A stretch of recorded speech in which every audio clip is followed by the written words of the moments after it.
Kisah ini dimulai dengan kematian seorang pria yang baik. Ia meninggalkan kedua putranya dengan kekayaan yang besar. Putra sulungnya suka mengumpulkan uang dan membenci pengeluaran. Meskipun ayahnya tidak meninggalkan siapapun dari orang miskin kecuali ia memberinya apa yang dia butuhkan. Semoga kesedihan ini menjadi yang terakhir, insya Allah. Ayahmu Kartos biasa memberiku gaji bulanan untuk pekerjaanku. Semoga Allah merahmatinya. Dia tidak pernah mengatakan ini padaku. Tunggu, Paman. Kami tidak ingin memutus kebaikan yang dimulai ayah kami. Berapa banyak yang kamu berikan kepadanya? Aku tidak tahu. Aku tidak menghitung berapa dirham. Kau menyia-nyiakan warisan kita. Aku tidak suka caramu membelanjakan uang. Jangan lupa bahwa kita sedang bekerja sama. Tenanglah. Aku memberikannya uang dari uang pribadiku sendiri. Uang pribadimu? Jangan lupa itu adalah warisan kita bersama. Dengar, Tamlika. Inilah saatnya bagi kita untuk berbagi warisan. Sekarang? Ya, sekarang. Apalagi yang kita tunggu? Baiklah, seperti yang kau pinta, saudaraku. Ayah kita meninggalkan 6.000 dirham, yang kita bagikan masing-masing 3.000 dirham. Selamat datang, Pak Kartos. Aku mendengar kau telah membeli tanah di sebelah rumahku. Itu benar, Pak Akak. Aku ingin berkenalan dengan tetangga baikku. Terimalah hadiah sederhana ini. Apa? Pot emas ini? Tetapi ini sangat berharga. Nilainya akan meningkat jika kamu menyentuhnya dengan tanganmu. Hahaha, ucapan yang bagus, kawan. Tapi aku curiga. Apa maksud dari ini semua? Kepuasan bagimu adalah kebutuhan bagiku, Pak Akak. Lantas apa hajatmu? Sejujurnya aku ingin menikahi putrimu. Tetapi aku mendengar kau sudah menikah. Ya, tetapi tidak ada yang melarang untuk menikahi dua istri, bukan? Baiklah. Mahar untuk putriku senilai 1.000 dirham. Baiklah, jika kamu menerimanya, aku akan membayarnya hari ini. Berapa banyak uang yang kau keluarkan untuk membeli semua domba-domba ini? Aku akan membelinya dengan uang 1.000 dirham. Selamat untukmu, suamiku. Itu akan bermanfaat untuk kita. Kita dapat menjual susunya setiap hari dan juga memandikan mereka. Mereka akan berkembang biak dan juga... Kita tidak akan menunggu sampai besok. Kita akan mengorbankan semuanya hari ini. Tapi kenapa? Apakah kau melupakan belasan orang yang kelaparan di sekitar kita? Bagaimana bisa kita menimbun uang sedangkan kita membiarkan mereka kelaparan? Jika kita menyembelih setengah dari ternak yang kita miliki untuk orang-orang miskin, kemudian mengembalakan setengahnya lagi untuk mendapatkan keuntungan bagi kita, bukankah itu ide yang bagus? Tuhan telah memberkati kita dengan uang berlimpah, dan aku tidak suka kecuali menghabiskan uang ini untuk mendapat ridha Allah. Aku menghargai prinsipmu untuk melakukan kebaikan, tetapi sisakanlah 10 domba untuk kita. Jangan lupa bahwa kita memiliki seorang putri, suamiku. Aku hanya akan meninggalkannya 1 kambing saja. Itu sudah lebih dari cukup. Ayo, Raudah. Banyak orang yang lapar tidak tahan menunggu jamuan kita.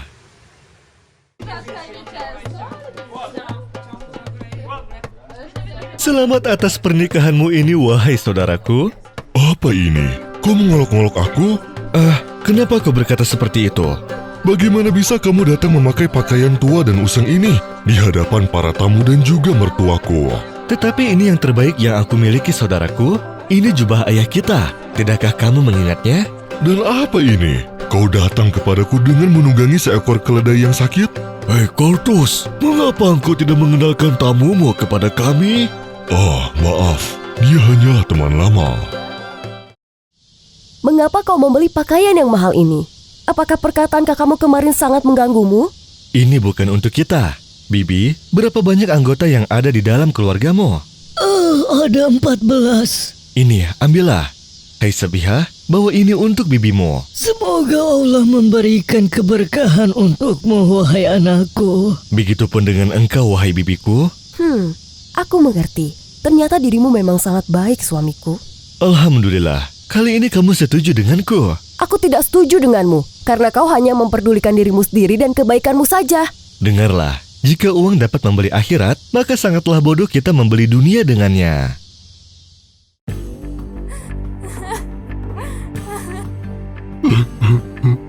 Maafkan aku, wahai Alia, istriku. Aku tahu betapa kamu sangat mencintai mendiang ayahmu. Tetapi apa yang terjadi pada kita ini adalah ketetapan Tuhan.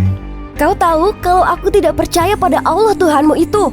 Jadi jangan katakan apapun kepadaku yang membuatku semakin marah. Dengar Kortus, jika kau ingin memelihara tanahku dan mengelola semua kekayaan ayahku, maka kau harus percaya pada apa yang kusembah.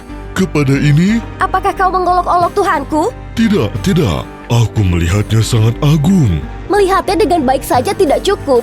Kau harus menghormatinya. Aku pasti akan menghormatinya demi dirimu. Kau harus bersujud di hadapannya juga. Ini satu-satunya syaratku. Aku hanya akan menundukkan kepalaku di depannya. Apakah kita sepakat? Suamiku, aku tidak menemukan hartamu. Kemana sisa 1.000 dirham dari warisan ayahmu itu? Jangan takut, uang itu telah berlipat ganda. Bagaimana bisa? Apakah kau menggunakannya untuk berdagang? Yap, aku menukarnya dengan Tuhan. Aku membebaskan 10 pria dan wanita yang menjadi budak. Dan juga pelayan orang-orang kafir. Tetapi bagaimana kita akan hidup sekarang? Tentu sama seperti kita hidup dulu, wahai Raudoh. Sungguh aku tidak mengerti dirimu, suamiku. Aku tahu betapa kau sangat menyukai kebaikan dengan memberi. Tetapi bagaimana bisa kau menghabiskan semua hartamu dan tidak menyisihkan apapun? Tidak, Raudoh, justru sebaliknya. Aku menyelamatkan semuanya kepada Tuhan dan menyelamatkan diri dari membawa amanah yang dititipkan kepadaku. Cepat minggir, petani miskin. Baik, tunggulah sebentar. Ini adalah jalan menuju istanaku. Minggirlah. Apakah kau ingin aku jatuh ke dalam air? Kau, Tamlik? Hei, Kortus, bagaimana kabarmu? Seperti yang kau lihat. Dan dirimu, apa yang terjadi padamu? Alhamdulillah, aku baik-baik saja. Apakah kau menyebut ini baik-baik saja? Apakah kau telah membuang-buang uangmu untuk wanita atau berjudi? Jika kau ingin mengetahui apa yang terjadi padaku, ketahuilah, dengan rahmat Allah, aku tidak berani mendekati yang terlarang. Apakah kau telah menghalalkan dirimu menjadi begitu sengsara? Kesengsaraan apa? Aku tidak mengeluh tentang apapun. Tetapi lihatlah wajahmu yang kumuh dan pakaianmu yang sobek. Datanglah ke istanaku. Aku akan memberimu makan dan juga pakaian untukmu. Baiklah, terima kasih saudaraku. Berapa banyak anak yang kamu miliki sekarang? Aku hanya memiliki Sabihah. Ada apa? Tidak, hanya saja aku memiliki 7 anak laki-laki. Dan aku berharap agar tanah ini tidak lenyap setelah aku. Semoga Tuhan memberkatimu, anak-anakmu, dan juga tanahmu. Tanah tidak bisa dihancurkan begitu saja. Yang terpenting kau punya anak banyak untuk bisa membantumu bertani. Jangan lupa untuk mengunjungiku. Tetapi jangan beritahu para pelayan bahwa kamu adalah saudaraku. Kau tahu, posisiku saat ini adalah sebagai kepala pedagang dan petani. Si pemilik dari 2 kebun itu percaya bahwa dia kaya karena uang dan kebunnya. Sedangkan si orang miskin percaya bahwa dia kaya dalam segi iman dan kepercayaannya kepada penciptanya. Ada apa denganmu, Raudoh? Domba kita satu-satunya jatuh sakit.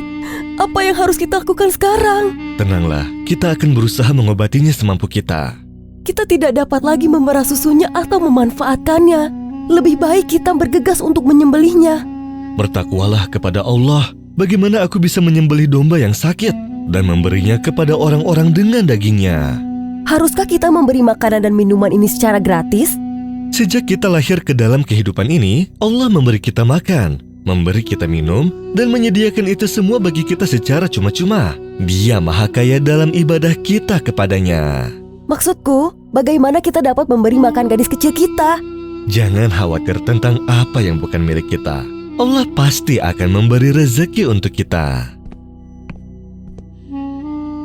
Oh, kita telah kehilangan satu-satunya domba yang kita miliki, suamiku. Demi Allah, apapun yang terjadi, aku akan mengambil domba malang itu dan menguburkannya. Suamiku, ini adalah cincin pernikahan kita. Juallah dan belilah apa yang kita butuhkan. Sebaliknya, pertahankanlah Raudoh. Aku akan bekerja keras untuk mencari pekerjaan. Tidak apa, suamiku. Saat masa krisis berakhir, kau bisa belikan aku cincin yang lain. Aku akan pergi menemui saudaraku Kartos. Dia memiliki 2 kebun yang luas, dan dia pasti akan membutuhkan tenaga serta amanahku.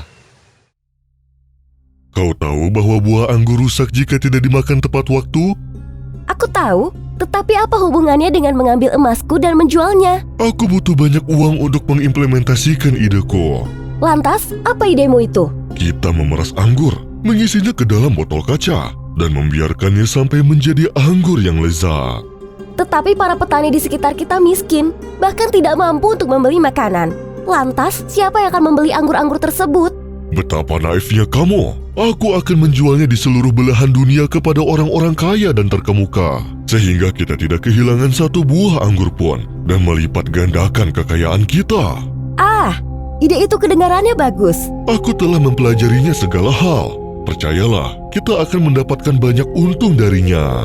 Tuanku, seorang laki-laki yang bernama Tamilkah sedang menunggumu di luar. Astaga, aku benar-benar lupa tentangnya. Bawa dia ke taman dan aku akan pergi menemuinya. Kemuliaan baginya. Semoga Allah memberkatinya, saudaraku Kortus. Salam saudaraku yang terkasih. Apa yang membawamu kemari? Aku merindukanmu. Sebenarnya ada alasan lain yang membuatku malu untuk menyebutkannya. Mari kita berbicara sambil berjalan. Aku harus melihat para wanita petani mengumpulkan buah-buahan, atau mereka semua akan menjadi malas. Aku baru saja memberhentikan mandorku beberapa hari yang lalu. Apakah dia tidak jujur?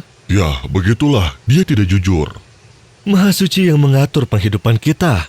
Aku telah diterima Hei, diterima apa? untuk bekerja di kebunmu sebagai mandor. Ceritakanlah Tamlika, bagaimana pengalamanmu dalam pengelolaan kebun? Aku bisa belajar. Hei, kau gadis bodoh, Berhati-hatilah dengan anggur itu. nanti kita lanjutkan pembicaraan kita. واضرب لهم مثل الرجلين جعلنا لأحدهما جنتين من أعناب وحففناهما بنخل وجعلنا بينهما زرعا كلتا الجنتين آتت أكلها ولم تظلم منه شيئا وفجرنا خلالهما نهرا وكان له ثمر فقال لصاحبه وهو يحاوره أنا أكثر منك مالا وأعز نفرا ودخل جنته وهو ظالم لنفسه قال ما أظن أن تبيد هذه أبدا وما أظن الساعة قائمة ولئن رددت إلى ربي لأجدن خيرا منها منقلبا